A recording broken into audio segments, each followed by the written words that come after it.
akkasitti rakkadheetan simbira ani qaxaroo sanni amma siifin kenna sila waati ta'e ani sama den beekudha amma sanni wanti xiqqoo qaalitti kana akkasitti nyaate malee jarrisa waliin jechuudha walaa himatan malee amma baarkiin malee ammas taanaan sila simbira bira birri immoo nama irraan galchan ati watee ana alaafii kee ana yoo marme sagalee isaa guutuu sana bira jira ankoo jira jechuudha ani amaneen kenne malee qaalitti wallahi ila rabbi nagaa ilmoo kootti nan galchin beekuudhaan mubaarakiin malee siin beekan naggasaa san nama natti dhaadataatu jechuudha kaleessa dhufees nutti madheenaan dhattee mattee amma borii yoo rabbee dheessi ragganna naa jettee midhatti nuti mana isaatti dubbatamte jechuudha. Bor maqaan naggasaa lama fata dhoofteenaan anas raggatee gogaa keessatti godhatte natti dhaadataa turte jechuudha. Maaliif gaan hojjadhee tan danfee shinti beetii namaa dhiqee ijoollee namaa duukaa jiru ture sa'aatii 24 dhukkubsadhee ciisuun hin jiru dadhabee taa'uun hin jiru jechuudha. Ilaa hin beektan isin ijoollee hojii biyya arabaa. Ani immoo inni hangootii mutasuma iyyuu raftii hin qabu. Akkasitti hojjadheetan birrii kan kootii asii fachi deemee arrafamaan nama arrabsuudhaaf isaatiin qabu. Kanaan rabbii jecha yoo rabbiin suraatti birrii anfu gaafadhaaf kanaafuudhaan qaxaruu sin barbaadu yoo siin kennu yoo naan jedhes isin irratti waan tokko amma natti himu jechuudha. Nuti naa mormume. Amma hawaasa keenya kan jala kana jiru ofillee nama kuma tokkoo fi dhibbi jala kana jiru mallaqa kana ati inni si nyaanne nama biraattu si nyaate garuu malleen ati gaafataa jirtu kun situ masuula ta'ee yookaan nama san irraa naa fuudhi yookaan ati mallaqa kana naa deebisiidhaan ati gaafachaa jirtu. Siruma alaafatinatii isatu ta'e bar alaafatinatii birrii kootiinis obboleessa kootiinis ani saba mubaarakii malee hin beekan. Isa jarri wal birrii wal biraa qabanis isa jarri akka jarritti wal beekan hin beekan mubaarakii nan beekaa anammas mubaarakii ni madhee gaafadhaa ranaa fuudhaa birrii kan hin beeku mubaarakii malee midhatti hin beekan. Bilook dagootee mubaaraktu irratti galchi jennaan akkaawunti sana irratti galchiteeti. Mubaaraktu irratti galchinaa jennaan irratti galchan wajjii gaarii jetti birrii gadi aana kan jedhe isa. Mubaaraktu si kenne moo nama biraatu si kenne akkaawunti sana? Mubaarak akkaawuntii si haadha firaan akkaawuntii naggasaa qaalitti natti kennite. Okay. Gaafa ati dhayxee himattu mubaarak maa siin jedhe sii kenna siin jedhe moo siin kennu siin jedhe? Siifan kenna birrii kan kee siifan kenna naan jedhe. Amma yoo wanaa siifan kenna naan jedhe. Qaxaroo dhabee mainaan rakkadhee kan beeksitti madhe. Lama gaafa siin jedhe gaafa deebitee gaafatti sii maa siin jedhe. Gaafa siin kenna jedhee irra deebitee guyyaa gaafsaniitti gaafattu maa siin jedhe. Yoo miyyuu takkaasiin kennu naan jenne siifan kenna na eeggadhu naan jedhe yoo miyyuu takkaasiin kennu naan jenne amma yoo wanaa jechuudha cubbuu maal godhe. Leengaddayyuu mana tokkummaatti dhaqeenaan haadha koo dhukkubaa mubaarak birrii naa kennadha suuraa kee laxxafeetanii si arrabsuun maa'eetan iyyuu na wallaalee namni dhufee hin baheen jedhanii achiin siifan kenna birrii kan ka'ee naan jedhe siifan kenna tikkeettii gadii fi tikkeettii niitiin keessii kutti natti agarsiisi siifan kenna naa waasaappii anu fi kooti ennaa tana qabu kan namaatiin dubbisee jechuudha. Lakkoofsa kennee barreessee fi ana suuraa dhedhee waa hunda xumuree fi keessaa waa tokko na hamoo saree naan jechuu deemnaan aangaluuf hin kaara dhibee isinitti madde. Birrii ofirkaan qabuun. Ayyee rakkoon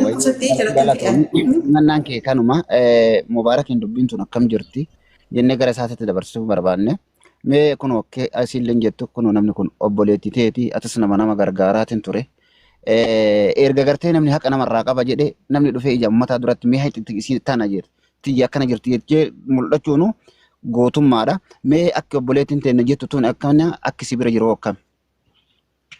Galatoomi ulfaadhu hundi keessan iyyuu galatoomaa ulfaadhaa dhimmicha kana.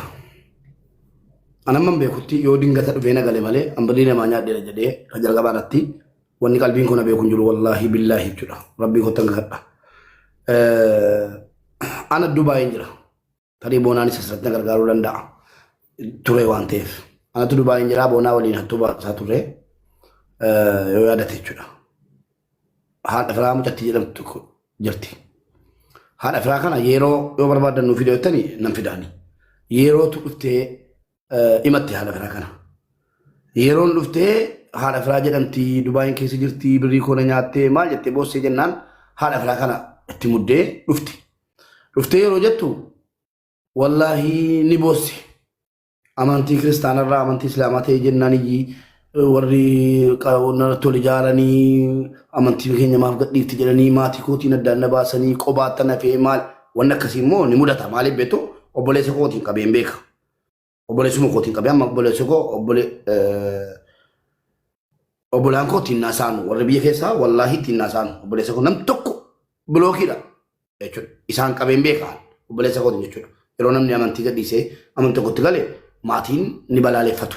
kuwama jiru jechuudha gama lamaaniinuu akka sanatti dhuftee natti mattee galaana nyaattee okay amantii biraa keessaa islaama taateen naan si jibbanee nama beektuu miidiyaa irratti yeroo hunda na arrabsu yeroo hunda na xiqqeessu jettee boossi hattummaan himatamteetti ragaa itti baameera wannan sii godhu hin jireen rabbi wallaahi dukkana kun egaa wannan sii godhu amantaa gadhiiftee dhufteetti galtee maal taatee waa tokko si gochuu danda'u sirraa qabaluutti birriin qabu adiigu wannan sii godhu maal hojjetta hojiisii hojjechiisee maallaqa nama akka ofirraa kafaltu si godha jennaan kaampaanii qabanan jetti kaampaanii maali nama fiduu hin biyyarraa sababii amantiitiif natti duulamee an hojii dhabeedhaan jette akkasii rakkoon qabu yoo amantiidhaan natti dhufan ani itti himaa islaamni kiristaana ta'aa jira kiristaanni islaama ta'aa jira anatu ummata amansiisa inni kun rakkoon qabu wanti natti dhufu hin jiru kottuuti hojjetadheen yeroodhaan naqe keessa yeroo bakka himatteetta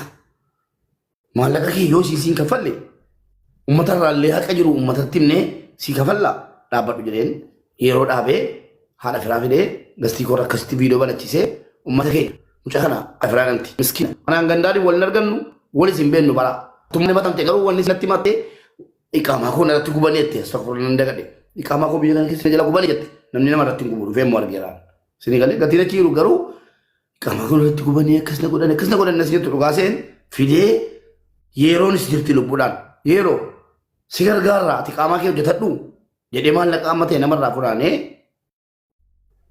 kennee yeroodha furmaata godhee fi siidhaafis isii kana ammoo maali haadha firaadhaan jara keenya mucaan kaampaanii qabdi isiin fiddi hojjechiisaa namni yoo dhabe hata keessattuu dubartiin immoo ana biratti hattuu miti akkas sammuun koo akkasitti fudhate wallaahi isa rabbinaan dubartiin immoo keessattuu rakkattee hojjetti waan akkaatti galti dubartiidha waa tokko laalinaati girgirrii isaa namoonni gara Dubaay dhufuu barbaadanu isiitti ijoollee kennaa isiidhaan kottaa yoo isiin ilaagaala yoo isiin maallaqa keessa fudhattee badde anasinii dhiyeesse jedheeraan sobu miidiyaa irrattan jedhe maaliifan sobaan wannan akkas jedhee fi dubartiin garaa laaftuudha ana biraatti ana jedhaara kanala yaada kooti kun garaa laaftuudha hattummaan himatamti hattummaan irraa gadi buuse hojjechiisaan jira deemtee nama hattee hadha fuuldura nama hattummaan na dhaabdi jedhee yaadeen beekuun daqiiqaa sakandii tokko jechuudha sagalee keenya guutuu nu banii yoo jettan hunda sinii banuu danda'a jechuudha waa waliin haasofne hunda waraabbadhee qaba amma ijoollee dhuftee gastii irratti mubaarak galatoomi kunoo nama lama fideera mubaarak galatoomi nama sadii fideera jettee fiduu jammarte ijoollee wallaahi hojii taasifadhee dawalee tanaa dhabiraa iqaamaan qabu naan jette birrii mucaa nama ofirraa kafaltee kaate takkattuu iqaamaa jala sirratti balleessan hojjetadhu dubbiin dallaalaa kun achi naman baasu hojjetadhu keessaa bahi waa biraa ofii keetii akka ijoolleen uffata gurguranutti uffata gurguree jiraadhu nyeen ishi jette booda galatoomi mubee ayfooniin bitadhe galatoomi mubee iqaamaan baafadhe sagalee sii guutuu jira namira pa yaa rabbi galata keenya jedhe namni kaleessa hattuudha jedhamee mana kootti dhiyaate hadha yeroo inni jijjiiramuu isaa argu keessattuu dubartiin natti tola kanaaf anis hin jaalladha dubartootaa jedheen taa'e lakkaa isiin ayfoonii bitaa jirtu inni isiin waa godhaartu karaa biraati annaan galle namni nan argatu hin beektu mucaan kun na barbaaddii waatsaappii jaa nama qabu biyya dunyaa garraa nama waatsaappii jaa qabu waatsaappii jaa ammatuun nu agarsiisettanii ifa manaa godhaatti sin agarsiise hundisaa nama kuma tokko oltu na dubbisee jira nama tokko tasiin isa na dubbisa ta'eefi nama dadan na dubbisa ta'ee beeku kanaaf an nama deebii nama lubbuudha ba'uudha jedhu faan kan na dubbise jiraachuu mala sinii galee amma mucaan kun na barbaaddii gurbaan na barbaada kaalii jedhamu mucaan jimmaa sun na barbaada kaalis ijoollee arsiiti 300 nyaatameera isii biratti sababii maali sababii na amanan nyaatamani sababii an beeksisa godhee sababii an hattummaa keessaa isii bilisa baasee hojjetatu jedheef wareegama kafalaara barnoota namaa ta'uu qaba geessanii ammaan kayroon jira yeroo sana nan dhufe walis argineerraa booda gaaf tokko wayii hojjetaarti mitiima karabbiin kun argu an soban sobu tikeettii kutadhee isaatiin na jalaa darbinaan birrii 50 sirraa'uudhaan akkaawuntii keessaa waan qabu haadha firaa akkaawuntii qabdaa innaan dhee jette birrii 50 argine ishee jette gaafan dhufe na yaadachiisi achiin ijoollee irraa maallaqa qaban jedhanii isheettee sagalee jira kun hundi jechuudha. Sagalee ani qabee fi waan akka waa'ee birrii sagalee nama qabaan. Booddee rakkoon akka dhufu nan beekaa waa'ee birrii kana.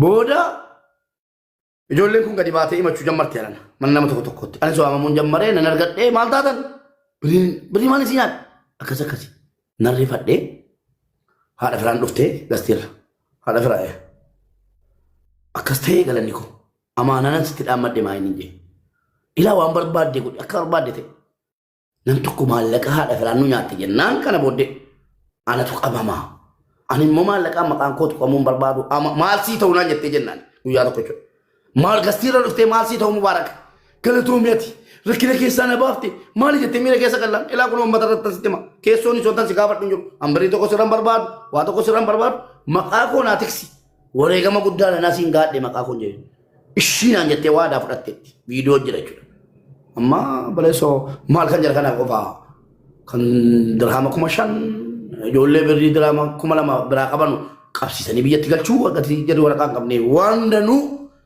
danuu yeroo naqa'u yaa uummata koo qaaliif gaarii dhiifama naa godha annaan galle dubartiidha jedheen dubartii akka haadha kooti tallaala akka obboleettii koo tallaala isin beeksise yoo danda'ame viidiyoo kana waraabaa walii gad deddeebisaa qaalittiin waa eegalteetti fakkaata rabbiin naa kadhaa jedheen ofirraa dhaabee wanticha jechuudha dubbiin akkana haadha filanaa waamaati.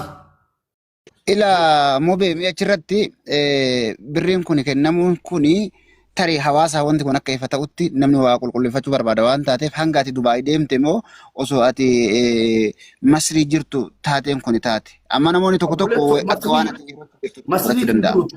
Masrii tun jiruuti. Masrii tun jiruuti.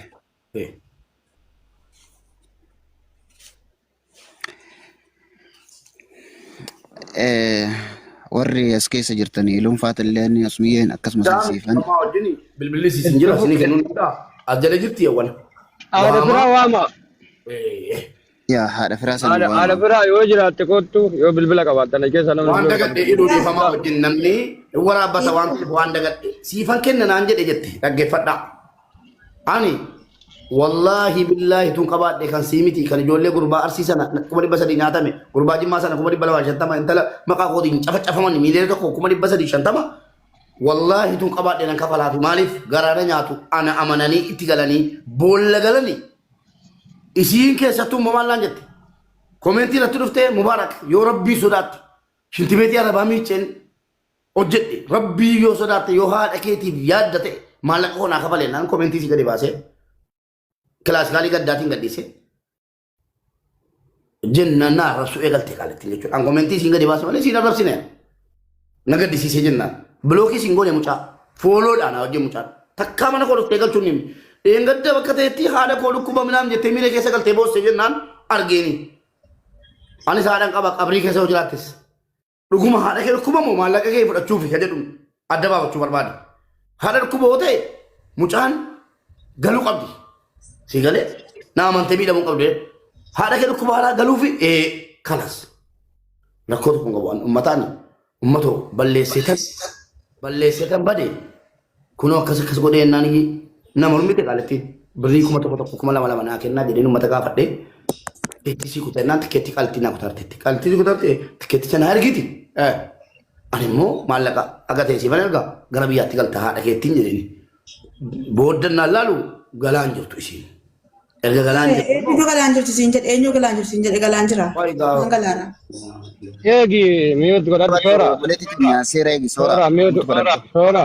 Iyyuu tuutee. Ofii diyyatti eegasuu namatti akka dhalli siitii hojii carraa sii kennan dubbadhu itti Dubartii biyya arabaa keessatti miti dhiira yoo ta'e biyyan galaa jira haadha koo dhukkubatu siniin jedhe garaatti jabaatanu namni jibbuyyuu garaatti jabaatu maaliif haadha sananiyyi mana kootti kadhachuudha kan beetti fuudhe.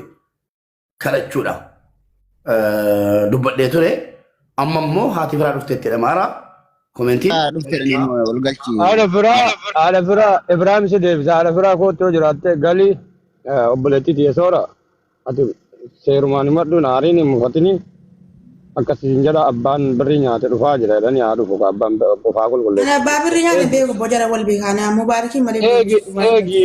Wala qaban Ila suura namni as jiru kun Yoo akka barbaadde dhufte callisii dhaggeeffadhu. haala firaa yoo jiraatte kootu uf qulqulleessa jala yoo jiraatte nambara tokko tokkodhuuti seeniiti uf qulqulleessi jechuudha kootu. Nama mubaarakiin dubbisnee jennaanin ana uf qulqulleessuu barbaadaayyuu yeroo baay'ee waan himattuuf jedhee dhufe jechuudha. Iyyale osoo hin cinqin akka isaa kanatti yoo waa jiraatan dhufaati uf qulqulleessaa akka mubaarak dirqama qabalee keessa quun qabdu uf qulqulleessu numartuu uma tokko dalai nama tokkummaa bira deemuu hin danda'a ganda isaaniiti rakkoon qabu asillee yoo deemu rakkoon qabu tokko dalai numartuu jechuu gamaa gamanaan akkasitti hubadha uummata keenya. Yoo jiraatte haadha firaa koottuutiif qulqulleessi yoo nambara ishii namni qabutti bilbila. Bona siifan itti kennaa bilbila siifan itti bilbili. Siifan itti bilbili. Bilbila siinatti ergiin bilbilaa yoo siin kaasuu didde footoo si fayyadamnaa jechuudha. wanti si beeku qabdu osoo anti hayti tanteetillee jallatte taate nuti warri as jiru kun atis nuuf obboleessi keenya mubaarakis nuuf obboleessa ija qixxeeti. Hayti tanteetis yoo jallatte ila obboleessa keenya bakka haqa mucayyoo tan asichi jallifteenna. Yoo hayti isaatu jallattee jiraatte obboleessa keenya haqa mucayyoo tanaa jalliftee jenna. Kanaafuu obsaan nu dhageeffadhu muuti qabadhu miira keessan seeninaa gaafa waa himattan dhugaarra dhaabbattee gaafa himatte dhugaa tanteettu si baasa dhugaa tanteettu mallaqa sii galcha jechuudha. Mubaarak waan kaadhi qabaa hin kaanne. Marree mucayyoon tun miidhamteerti nyaatamteertidha. Nama mallaqa kana nyaate barbaadaa jira. Yoo namni mallaqa kana nyaatallee hin argamne taate ila tun akkanaati jennee waa dubbannu malee kaasii deemnuudhaati miti akkasitti miira keessan seenii muutii kee qabadhooti. Ayyee galatooma warroonni mubaarakii mantantu jira kabiraallee ka jimmaallee ka arsiillee keezii sana akka sooraati jechuudha. Onlaayinii irra naa galeera yoo inni jiraateef onlaayinii irra naa galeera gurbaan inni tokko meeqoyi. Kasi qulqulleessine bakka qaatti deebisne akkasitti nama Naagalchaa jalan jira jedhee naagalchaa dhiifamaa hojjete. Walumatti narraa dhumachuusan barbaadan. Maqaan beeytaa maqaa isa? Kaalid ergasii Kaalid yoo jiraatte torba barreessi. Kaalidin beekaanuu dhufee himatee jira kaleessa moo dhufee jira galchaa Kaalid. Kaalid yoo jiraatte kootu wanni godhu. Galchaa dhimma kana hundi keessa nu sheer godha. Akkuma kaakalee galu kana kaakalee maal? La Arabiif Khalid jira Arabiif. Okay kana kasaba nambara torba tuufe kan. Allah jira keessotti rajisan immoo Khalid jira Arabiif. Galchaan yaa qasaa himatu. Tokko sirraa Qoy isa tokkotti sagalee kaayiraa fi hidhu onlaayinii irra hin jiru.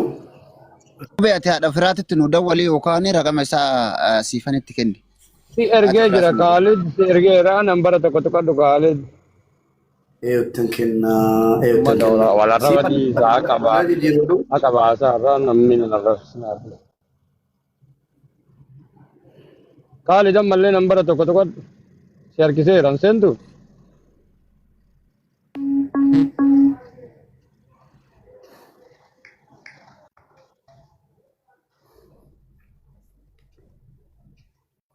kanan negari kalau faddu nama olgal jete wo manni sikker nama modi dar addanum be ko mataga jira modi tar Ijoolleen istira jirtanuu namni haadha firaa beektan haadha firaatti sheer nu godha please asuma mana kana copy link sheer godha. Ijoolleen warri na jaallattanu amalaayikaa miti ilma namaati honyaadhi narraa kaffaluudha qophaa'ii. Mentioning godina nama narrabsina eenyuun gaafatamuu qaba. An kaleessa mana koo banadheen haqa na eenyuun dura haqni nama kafalamuu qaba hidhayyaa ture miti. Anis nan qoratamu maal mana bashaatti waa meedhaan gad dhaqee kan nan beenne maqaa koo waamanii nan dhaqee qoratamaan ture. Maal na Mubaarak namicha itti galchaniin dhabe moolidar sikker namicha as barbaaddu warra barbaadda wal barbaaddan kana galfadha galchaati. Haati